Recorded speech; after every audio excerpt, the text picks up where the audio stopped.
Q&A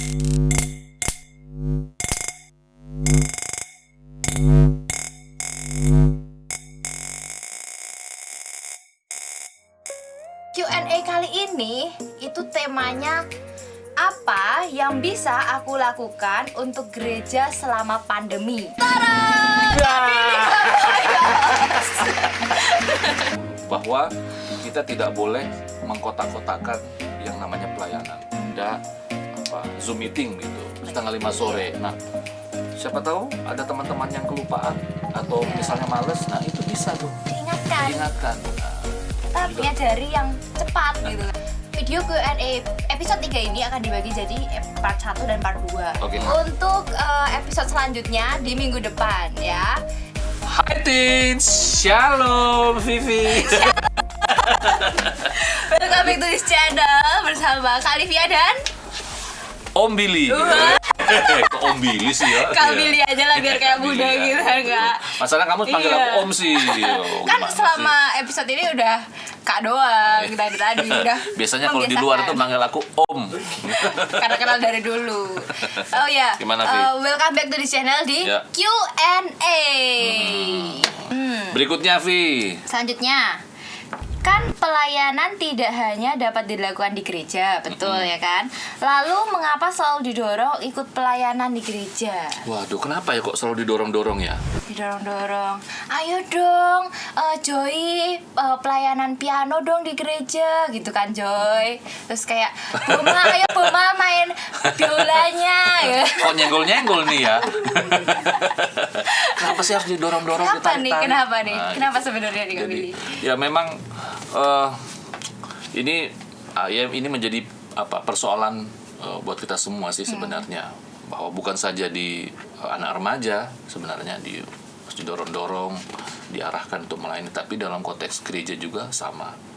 Tidak mudah memang untuk ambil keputusan untuk melayani, karena kan sekali lagi dalam pelayanan kita namanya pelayanan, melayani. Tentunya kan banyak yang kita korbankan. Iya benar. Ya, mungkin ada sebagian yang belum siap mengorbankan waktunya, ada juga yang belum siap mengorbankan tenaganya, lalu pemikirannya. Tetapi sekali lagi tidak apa-apa, kita terus dorong, kita terus nasihati, kita ingatkan. Nah, alasannya mengapa kita perlu melayani di gereja, sebenarnya banyak alasan. Yang salah satunya yang pertama bahwa kita itu dicipta untuk melayani Tuhan. Ya, ingat yang prinsip yang pertama tadi, apapun juga yang kita kerjakan Untuk Tuhan. ya kita sementara melayani Tuhan. Jadi karena memang sejak awal kita diciptakan untuk melayani Tuhan. Ya, jadi kita ada dalam dunia ini, diciptakan di dunia ini bukan untuk diri kita sendiri memang, tapi untuk Tuhan. untuk melayani Tuhan. Ya. Ya. Yang kedua, kita harus ingat prinsip bahwa kita itu sudah diselamatkan. Ya, yang dahulunya kita adalah orang yang berdosa, lalu karena kasih Allah kepada kita diselamatkan. Nah, tentunya sebagai orang yang sudah diselamatkan dan mendapatkan kepastian keselamatan, ada jaminan keselamatan, tentunya sebagai wujud syukur dan terima kasih kita kepada Tuhan terus seperti apa? Salah satu hal yang paling mudah dan bisa kita kerjakan dalam pengetahuan kita di gereja, real di gereja, adalah ambil bagian dalam pelayanan. Tapi ingat, di sini harus kadang-kala orang tuh sulit melayani karena aku nggak bisa apa-apa. Iya, minder duluan gitu. Aku nggak bisa, suaraku nggak bagus misalnya, atau aku nggak pandai main alat musik misalnya. Aku kok pemalu misalnya gitu. Enggak. Jangan memikirkan kelemahan kita dulu, tapi kita harus mau dulu begitu. Iya. Sebagai contoh misalnya Kak Billy dulu tuh awalnya gagap. Oh iya, dulu banget. Dari SD gagap gitu, tapi kok lama-lama kok jadi cerewet gitu ya. Iya, Kalivia juga dulu tuh ini loh, pemalu banget. Pemalu, Kalau zaman iya. ini kan waktu tunas remaja zaman dulu, ya ampun nggak pernah ngomong teman-teman. Pemalu. Bayangin. Sekarang kayak Tapi gini. sekarang kayak gini. Aduh, Hampir menggantikan ampun. Penny Rose. Ya, jadi memang ya harus punya kesadaran dari diri kita bahwa saya kan sudah diselamatkan. Sebagai wujud terima kasih kita kepada Tuhan, bukan saja dalam konteks kehidupan sehari-hari kita kita beri yang terbaik, tetapi juga kita memberikan waktu kita juga Ya, untuk waktu khusus kita itu ya. itu yang terakhir, yang ketiga itu karena memang kita dipanggil untuk melayani. Dipanggil untuk melayani. Kalau kita baca di 1 Petrus 2 ayat 9, coba kita buka ya. 1 Petrus 2 ayat 9. Sebentar, saya buka juga. 1 Petrus 2 ayat 9. Tak buka juga 2 lagi ya. 1 Petrus 2 1 Petrus ayat 9 ya. Udah kok lama. Coba Vi baca Vi. Ya. Tetapi kamulah bangsa yang terpilih, imamat yang rajani, bangsa yang kudus, umat kepunyaan Allah sendiri, supaya kamu memberitakan perbuatan-perbuatan yang besar dari Dia, yang telah memanggil kamu keluar dari kegelapan kepada terangnya yang ajaib. Oke, jadi kita dipanggil oleh Tuhan lagi untuk ambil bagian dalam melayani, ya, begitu. Gitu teman-teman. Jadi kenapa kok ngerasa didorong-dorong? Ya itu tadi banyak poin. Yang Banyak alasan sih itu. kenapa kita harus melayani, tetapi 3 poin yang bisa Kak Billy berikan itu tadi, bahwa memang kita diciptakan memang untuk melayani Tuhan. Ya. Yang kedua, bahwa kita diselamatkan. Jadi sebagai wujud ekspresi syukur dan terima kasih kita kepada Tuhan, ya kita harus melayani Tuhan. Dan yang ketiga, yang terakhir, memang kita dipanggil untuk melayani Tuhan. Gitu teman-teman. Selanjutnya ini kayaknya pertanyaan mungkin lebih ke Kak Livia dan teman-teman GSM yang lain gitu ya Kak. Nanti ditambah-tambahin ya. Boleh. Pelayanan di remaja dan tunas remaja di masa pandemi gimana? Nah kalau dari sisi kakak sekolah minggunya, GSM-nya sendiri untuk melayani di kelas tunas remaja dan remaja khususnya ya. Yang pertama kami mengadakan Zoom meeting gitu kan, untuk menggantikan pertemuan ibadah secara langsung gitu. Jadi kita tetap bisa ngobrol bareng, sharing bareng, tanya jawab bareng. Habis itu dulu juga ada renungan tiap hari Sabtu. Tapi sekarang digantikan ke Q&A biar lebih ke ada timbal baliknya gitu kan, teman-teman ngasih pertanyaan kita jawab gitu. Kalau renungan kan lebih kayak searah doang gitu. Jadi harapannya kayak gitu. Nah tapi kalau Kak Livia sendiri atau teman-teman GSM sendiri itu kurang ngerti sih sebenarnya kebutuhan teman-teman remaja itu teman-teman remaja itu merasa seperti apa sih ketika mengalami pelayanan seperti ini. Mungkin teman-teman nanti bisa tulis di komen di bawah atau bisa juga chat ke kakak GSM kasih tahu sebenarnya kalian ngerasa nyaman gak sih dengan pelayanan seperti ini, atau kalian pengen dilayani seperti apa gitu untuk mengenal Tuhan lebih dalam lagi kayak gitu. Kalau dari sisi Kak Billy sendiri mungkin ada tambahan? Ya memang sih ini kan hal yang baru ya. Iya. Hal yang baru, apalagi kalau pelayanan Zoom meeting itu kan seringkali ada perlu paket ya kadang-kala ya. Iya. Perlu paket. Lalu juga kalau misalnya di rumah nggak ada wifi juga kan susah juga jaringan. Begitu ya. Tapi sekali lagi ini menjadi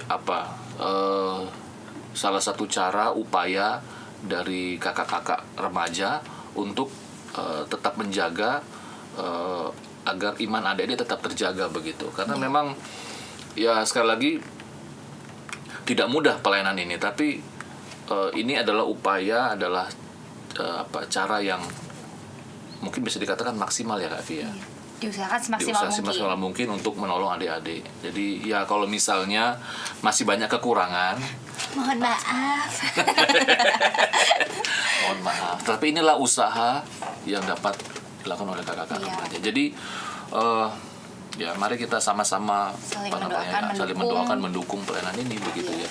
Jadi teman-teman kalau misalkan ada saran bentuk pelayanan apa yang bisa kami, entah Kak GSM atau mungkin Bapak Pendeta ini bisa lakukan, bisa juga sharing ke kami gitu kan, buat jadi masukan buat kami semua. Jadi jangan kayak takut aku kan masih ada di remaja doang gitu. Enggak, kita semua tuh sharing di sini biar memajukan pelayanan yang ada gitu.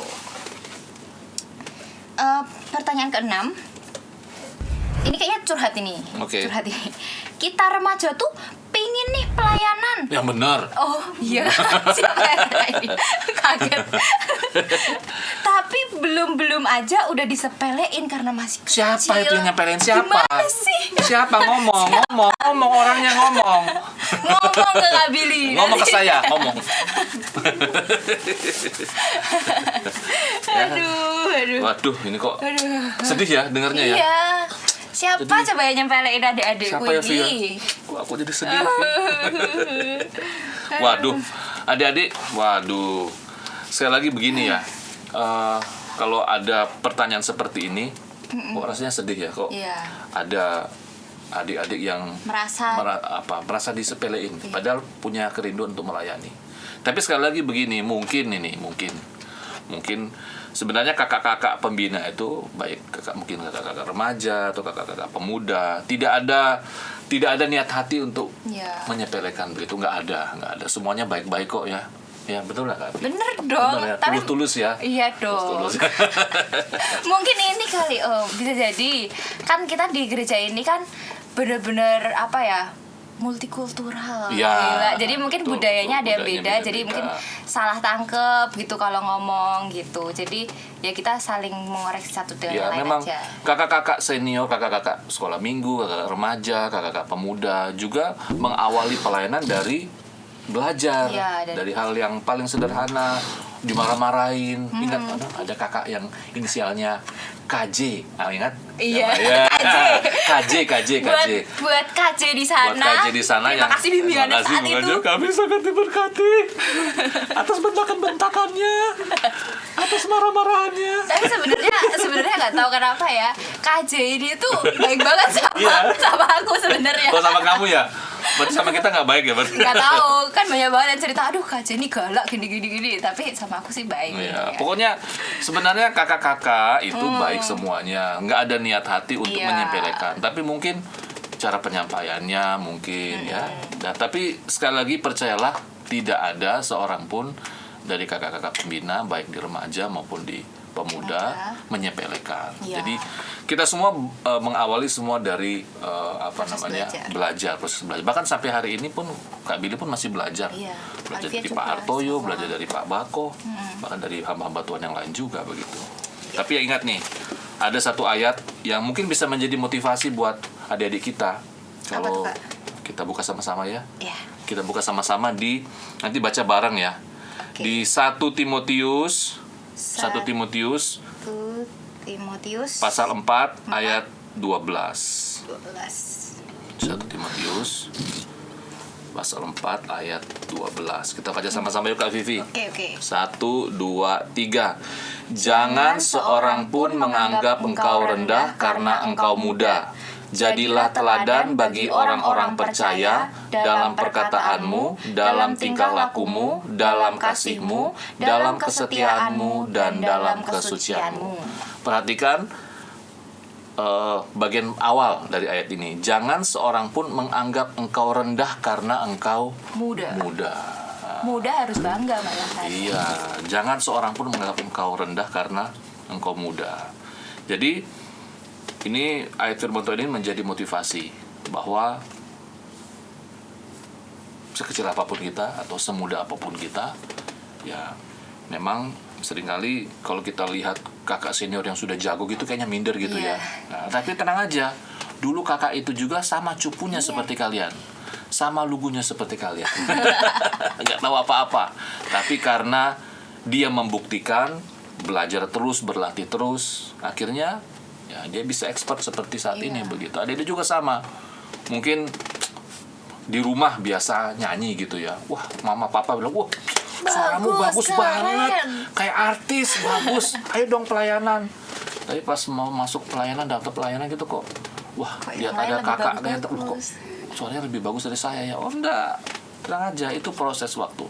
Nanti kelamaan berlatih, Iya. berlatih lama-lama bisa jadi seperti kakak gitu.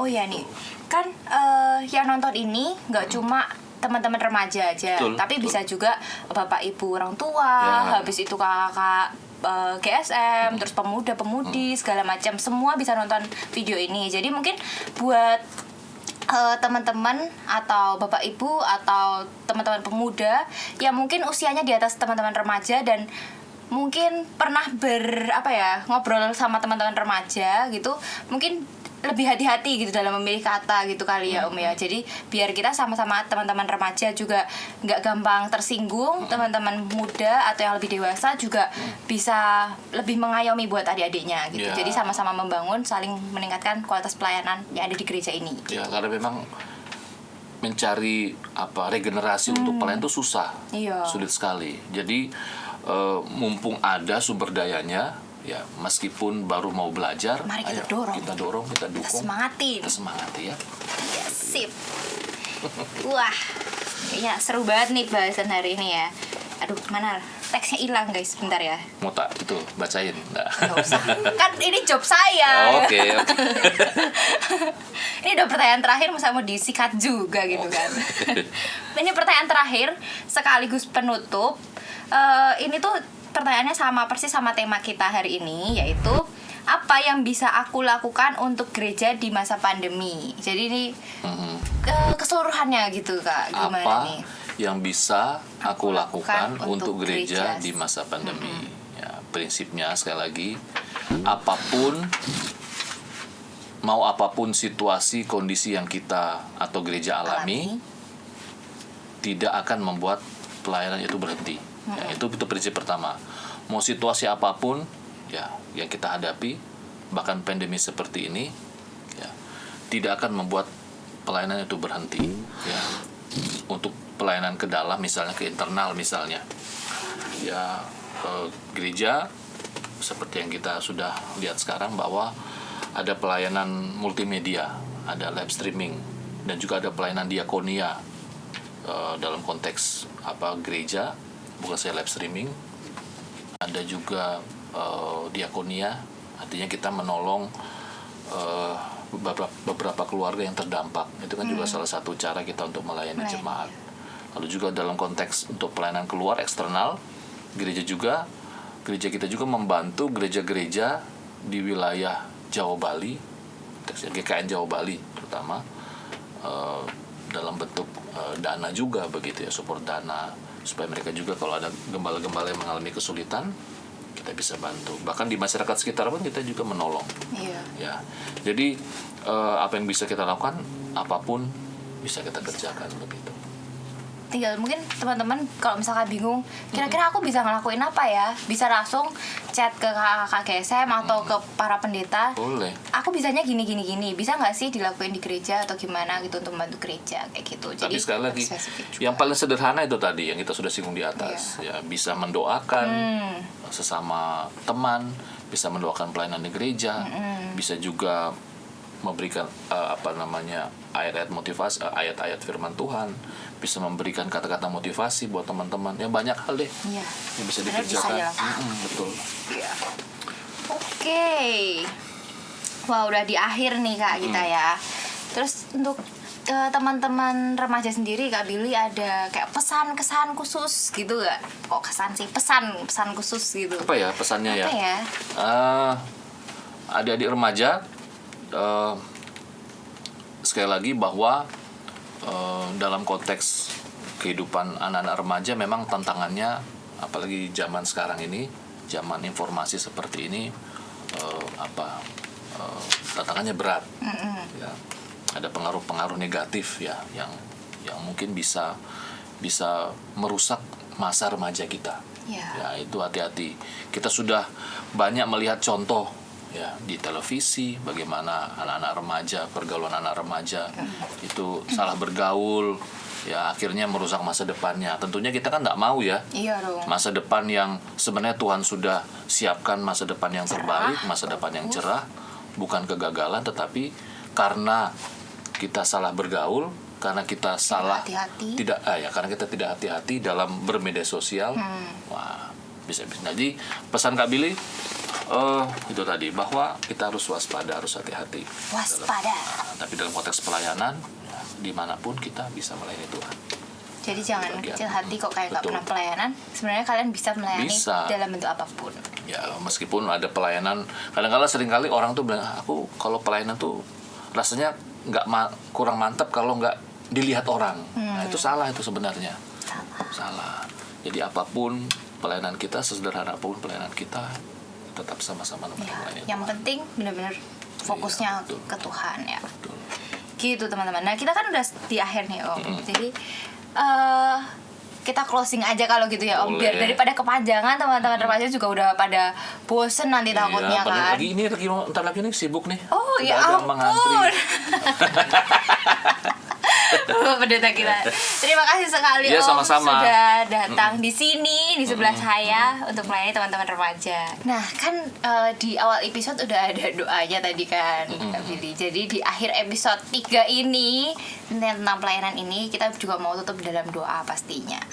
Sekali lagi minta tolong Kak Billy untuk pimpin kita dalam doa. Bukannya aku udah pernah ajarin kamu cara berdoa ya? Kok Ya aku udah. terus ya?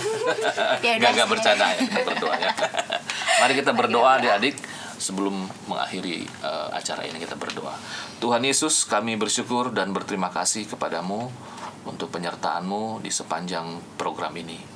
Kami tahu bahwa kehidupan anak remaja saat ini tidak mudah karena harus menghadapi situasi kondisi pandemi di mana semua harus dilakukan di rumah, ibadah di rumah, belajar di rumah, dan banyak melakukan kegiatan di rumah. Tuhan Yesus tolong dan mampukan adik-adik remaja meskipun dalam situasi seperti ini tetap semangat, tetap sukacita, dan harapan dari kakak-kakak juga meskipun dalam situasi kondisi segala sesuatunya di rumah tetap semangat untuk melayani Tuhan. Apapun yang kami kerjakan, apapun yang kami lakukan di rumah, juga dalam rangka melayani Tuhan. Ini terima kasih Tuhan Yesus, kami bersyukur sekali lagi untuk penyertaan-Mu di sepanjang acara ini. Dalam nama-Mu kami sudah berdoa. Amin. Amin. Tetap semangat ya adik-adik, Tuhan Yesus memberkati. Iya, jangan lupa apa Om? Jangan lupa apa? Like. Jangan Ayo apa lupa Om? like, subscribe dan nyalakan tombol lonceng notifikasi. Biar nggak ketinggalan ya teman-teman buat video-video yang nanti diupload di akun YouTube GKNF. Oke? And God bless you all. Bye. Bye, Tuhan Yesus memberkati.